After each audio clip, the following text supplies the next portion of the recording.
Hard work and smart work. ये hard work और smart work क्या होता है बाबू? आप लोग जो पढ़ाई कर रहे हैं, जो मेहनत कर रहे हैं, जो याद कर रहे हैं, वो आपका हार्ड वर्क है। लेकिन कॉपी में सजाकर लिखना ही स्मार्ट वर्क है ना। कहते हैं कि हमें बहुत कुछ आता है, लेकिन जब लिखने की बाजी आती है तो सब भूल जाता है। ये कौन सी पढ़ाई आप किए हैं जो सब अक्सर समय आने पर भूल जाते हैं? तो हार्डवर्क वो है जो आपने क्लास में रहकर पढ़ाई को अच्छे तरीके से समझने का प्रयास किया, घर में मेहनत करके उसे याद किया, और आपको जो कॉपी में लिखने का जो पैटर्न बताए हैं, जो एक शैलीबद्ध तरीका बताए हैं, जो एक सिस्टमेटिक ढंग से लिखने की एक स्टैंडर्ड बताए हैं, उस स्टैंडर्ड को मेंटेन करना ही स्मार्ट वर्क कहलाता है। समझ गए ना? क्या बताएं हम? जो कॉपी में स्टैंडर्ड तरीके से लिखने का पैटर्न समझाए हैं आप सभी को, जो तरीके से लिखना है आपको, वही लिखने की शैली को ही स्मार्ट वर्क कहते हैं। ठीक है? स्मार्ट वर्क का मतलब ये मत समझ लीजिएगा कि वहां जाके स्मार्ट बनना है। स्मार्ट वर्क का अर्थ हुआ कि वहां पे जो कॉपी मिलेगी, जो आपको सिखाया गया है, यहाँ 3 एग्जाम में, टोटली 15 एग्जाम में जो सिखाए हैं कि बाबू सबसे पहले प्रश्नों का उत्तर किस तरीके से देना चाहिए, प्रश्न संख्या कैसे बैठाना चाहिए, कॉपी में किस तरीके से हमें लिखना चाहिए, कौन से प्रश्नों का उत्तर किस तरीके से देना चाहिए, किस प्रकार से हमें ये सॉल्व करना चाहिए कि टीचर देखते ही समझ जाए ये प्रश्न कहाँ से है, उत्तर कहाँ से है। ये टीचर जब समझ जाएंगे, आपके कॉपी पे पूरा का पूरा नंबर मिलेगा। इसी को कहते हैं स्मार्ट वर्क। लेकिन एक बात और उन्होंने कहा कि डर, पहले शुरुआत में मैंने पहले अक्षरों से कहा था कि मैं जहां जहां बच्चों से मिला हूं, मैं लंबे समय तक भागलपुर में पढ़ाया हूं, फिर मैं यहाँ पढ़ा रहा हूं, हर जगह एक ही माहौल है, डर का माहौल। अक्सर बच्चे डर क्यों जाते हैं? तो सबसे पहला डर है फेल हो जाने का। क्या सही है गलत? पहला डर ये है, भैया हम फेल कर जाएंगे तो क्या होगा? इतना मेहनत से पढ़ रहे हैं, हमारे पिता माता जी इतना मेहनत कर रहे हैं हमारे पीछे, अगर हम फेल कर गए तो क्या होगा? इतना मेहनत करके जा रहे हैं, काश ये प्रश्न नहीं आए तो क्या होगा? तो महाभारत में एक शब्द कहा गया था कि रणभूमि में लड़ने से पहले मनोभूमि में लड़ना पड़ता है। रणभूमि में लड़ने से पहले मनोभूमि में लड़ा जाता है। मनोभूमि और रणभूमि क्या होता है? रणभूमि अर्थात आपके एग्जाम हॉल आपके लिए रणभूमि है। आपके एग्जाम हॉल आपके लिए रणभूमि है, और आपकी हथियार आपका कलम है। कहा जाता है कलमों से बड़ा कोई हथियार नहीं होता है जीवन में, ये ध्यान रखिएगा। इस दुनिया में कलम से बड़ा कोई हथियार नहीं होता है, इसलिए आपका हथियार का कलम है और आपकी रणभूमि आपका एग्जाम पेपर है। अपने कलमों से उस एग्जाम पेपर को छन्नी छन्नी कर देना है कि ताकि एग्जाम देने के बाद आपको ये पूरा पूर्ण विश्वास हो जाए कि अब की बार 400 पार। ध्यान रखना है मनोभूमि, मन में हमेशा positive, you think positive you can do positive. हमेशा पॉजिटिव सोचिए, निगेटिव सोचिएगा तो हतोत्साहित हो जाइएगा, क्योंकि डराने वाले दुनिया में बहुत मिलेंगे, आपको पीछे खींचने वाले बहुत मिलेंगे, आपके अंदर भय पैदा करने वाले बहुत मिलेंगे, लेकिन मुश्किलों में जो हाथ पकड़कर तैराने वाले मिलेंगे या गंगा पार कराने वाले मिलेंगे वो बहुत कम लोग मिलेंगे। और इस संसार में आपको हाथ पकड़कर हर मुश्किलों से लड़ना सिखाता है और हर नदियों को तैरकर पार करना सिखाता है, वो आपके माता पिता होते हैं और आपके गुरुजन होते हैं। कभी भी किसी भी दृष्टिकोण से इन सबके हित में सोचिएगा, क्योंकि ये हमेशा आपके हित में सोचते हैं। तो मनोभूमि का मतलब मैंने ये समझा रहा था कि अपने मन को दृढ़ करना है, मनोबल, अपने मन को बढ़ाना है, अपने मन में जीत। कहते हैं मन के हारे हार है, मन के जीते जीत। अगर मन से हार गए पहले कि हम तो फेल कर जाएंगे, हमको कुछ और नहीं आता है, तो समझ जाइए कि आपको सच में कुछ नहीं आता है। आकर भी सब भूल जाइएगा, क्योंकि मन जो है साइकोलॉजिकल इफेक्ट वर्क करता है। वो कोई स्मार्ट वाला वहाँ पे लैपटॉप नहीं रखा हुआ है भैया, फाइल खोले और सब कुछ सेव हो गया और फिर दोबारा निकाल लेंगे। यहाँ पे लैपटॉप से भी ज्यादा हार्ड डिस्क लगा हुआ है। लेकिन ध्यान ये रखना है कि इसको साइकोलॉजिकल तरीके से खोला जाता है। हमेशा आप एग्जाम हॉल में जब जाएंगे तो जाने से पहले अपने मन में एक बात अवश्य लेकर जाइएगा, चेहरे पर मुस्कान लेकर जाइएगा और दिमाग में ये रखिएगा आपको सब कुछ आता है। प्रश्नों को देखकर कहते हैं कि दुश्मनों को देखकर मुस्कुराओ, दुश्मनों को देखकर मुस्कुराओ, दुश्मन घबरा जाएंगे। अक्सर सोचा मुस्कुरा क्यों रहा है, इसके सामने मौत खड़ा है, मुस्कुरा रहा है, वो घबरा जाएगा। क्या फिर लगता है कहीं दिमाग में इसका कोई चक्कर चल रहा है, वो घबरा जाएगा। इसलिए आपकी मुस्कुराहट ही औरों की हार है, इसलिए अपने चेहरे की मुस्कुराहट बनाए रखना है। समझ गए? तो एग्जाम हॉल में जब जाइए तो पेपर मिले, क्वेश्चन मिले, तो सबसे पहले मन को शांत करके सबसे पहले जो सर बताए कि 15 मिनट आपको समय मिलता है क्वेश्चन को पढ़ने के लिए। एक एग्जाम में पवन बोला कि सर शुरुआत का 4-5 क्वेश्चन जो है ना एकदम लगा कि जरा सा आउट ऑफ सिलेबस है, बट लास्ट सब क्वेश्चन लगा कि सब बन जाएगा।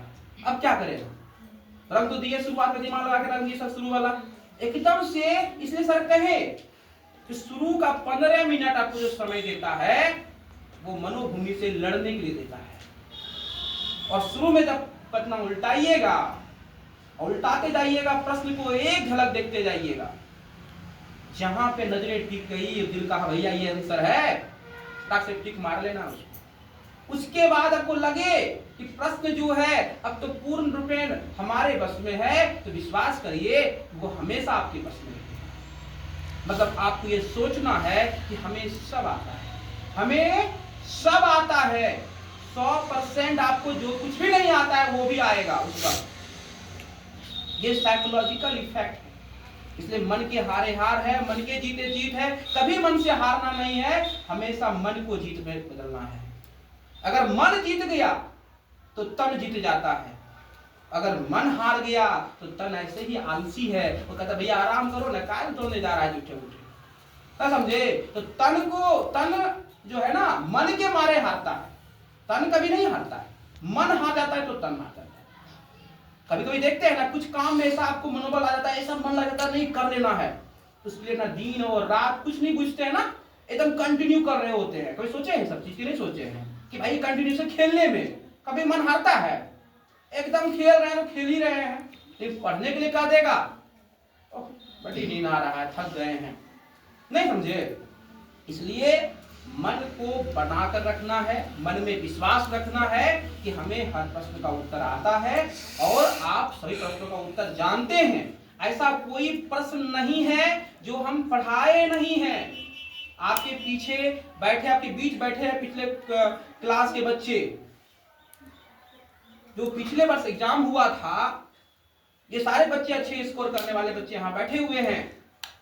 और पूछिए इनसे कि जो पिछले वर्ष जिन कोचिंगों का 2-4 क्वेश्चन लड़ रहा था, वो अपने आप को गब्बर शेर लगा के स्टेटस लगा दिया। हम लोगों से पूछे बताओ बाबू 80% क्वेश्चन लड़ गया है, अब खुद को हम क्या बोले? हमें कुछ बोलने की जरूरत नहीं है, हम चाहते हैं कि आप सभी को जवाब दो। आप ही मेरे हथियार हो, आप ही मेरी मिसाइल हो और आप ही हमारे जवाब हो। हर प्रश्नों का उत्तर आपको देना है, मेरा काम है आपको बताना, आपको सही राह दिखाना, आपको उस मंजिल तक पहुंचाना जिसकी चाह आप हमेशा रखते हो अपने अंदर। क्योंकि आपके माता पिता यहां भेजे हैं बाबू, ये उम्मीद से भेजे हैं कि हमारे बच्चे भविष्य में अच्छे करेंगे। हर माँ बाप की चाह होती है कि हमारा बच्चा भविष्य में अच्छा करे, अच्छे मार्ग को चुने, अच्छे भविष्य में अच्छे नाम रोशन करे। लेकिन आपका रिजल्ट जो है यहाँ पे, ये रिजल्ट आपका नहीं है।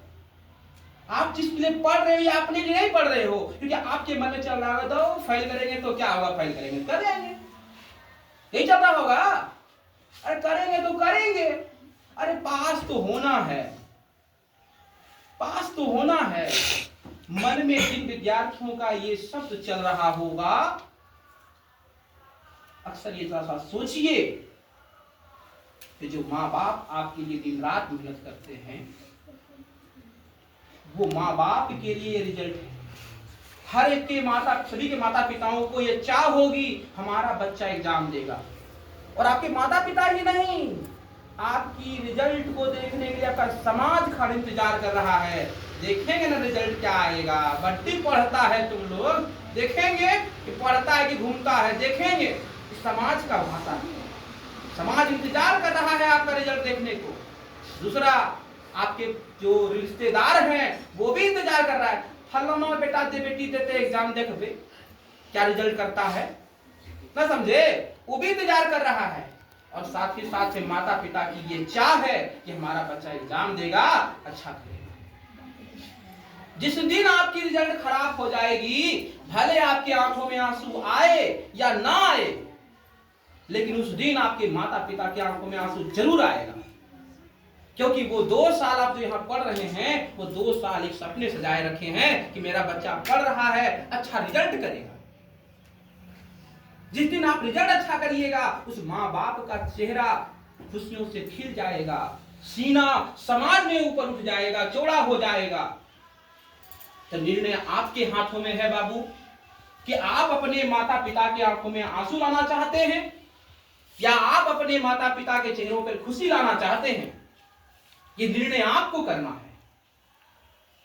क्या अपने माता पिता को समाज में सर झुकाने पर मजबूर करना चाहते हैं, या अपने कर्म से, अपने मेहनत से अपने माता पिता का सर को ऊपर उठाना चाहते हैं? ये निर्णय आप पर छोड़ते हैं। अगर आप अपने माता पिता के चेहरे पर खुशी चाहते हैं, तो मैं आपसे यही कहूंगा कि आज जाने के बाद आपको अपने सपनों को पूरा करने के लिए सुख चैन को त्यागो, तुम सुख चैन को त्याग दो, क्योंकि सुख चाहने वाले को विद्या नहीं है, और विद्या चाहने वाले को जीवन में सुख ही नहीं है।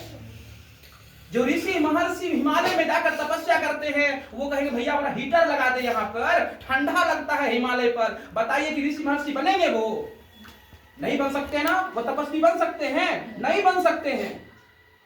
अगर जीवन में आपको तपस्वी बनना है, अपने नाम का एक प्रकाश फैलाना है समाज में, ताकि आपके नाम से आपका काम हो जाए, तो बाबू इतना समझ चाहिए कि तपस्या कठिनाई से करना हो, बहुत कठिन तपस्या करना, तभी सफलता आपके मार्ग में आएंगे और सफलता आपके कदम चूमेंगे। वरना समय बीतते समय नहीं लगता है, कब दिन होती है और कब रात होता है पता भी नहीं चलता है। वक्त बहुत छोटा है और काम दुनिया में बहुत बड़ा करना है। मेहनत आपको करना है।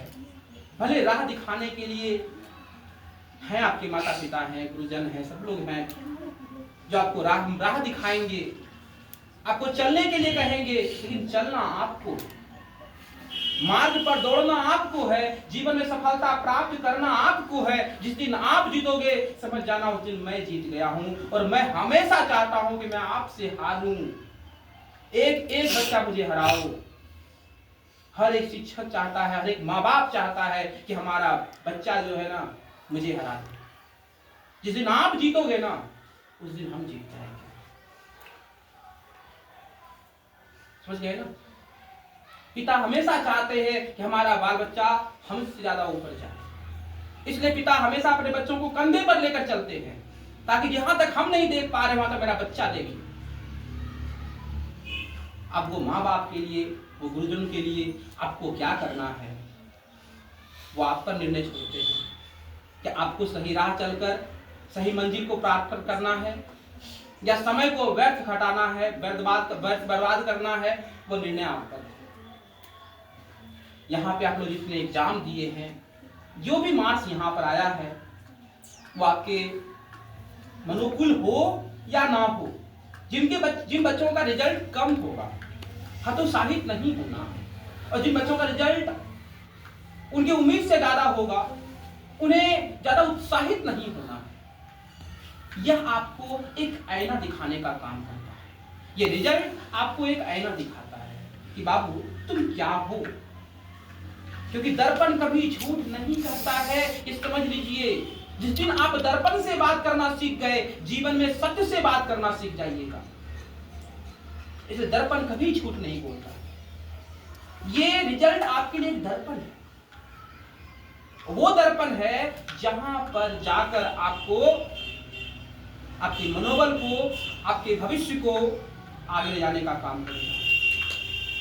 यहां पे जो रिजल्ट मैं आपको आज दूंगा, इस रिजल्ट में हमेशा मैं चाहूंगा कि अगर आपकी मेहनत कठिन रही तो आप इसमें जो नंबर है, इस नंबर से 10%, 5% से 10% इंक्रीज करिएगा। अगर 350 नंबर है तो आई थिंक आप 400 छूने के करीब पहुंच सकते हैं अपने हार्डवर्क से। अब मैं मूल रूप से वो टिप्स पे आता हूं जिस टिप्स का आप लोग को बहुत बेसब्री से इंतजार था कि सर कौन से टिप्स देने वाले हैं। पहला टिप्स मैं आपको देता हूं। पहला टिप्स एग्जाम के रिगार्डिंग है। आप लोगों को जो पढ़ना था पढ़ लीजिए, आप लोगों को जो करना था कर लीजिए, आप लोगों को जो समझना था समझ लीजिए। अब वक्त कम है और हमें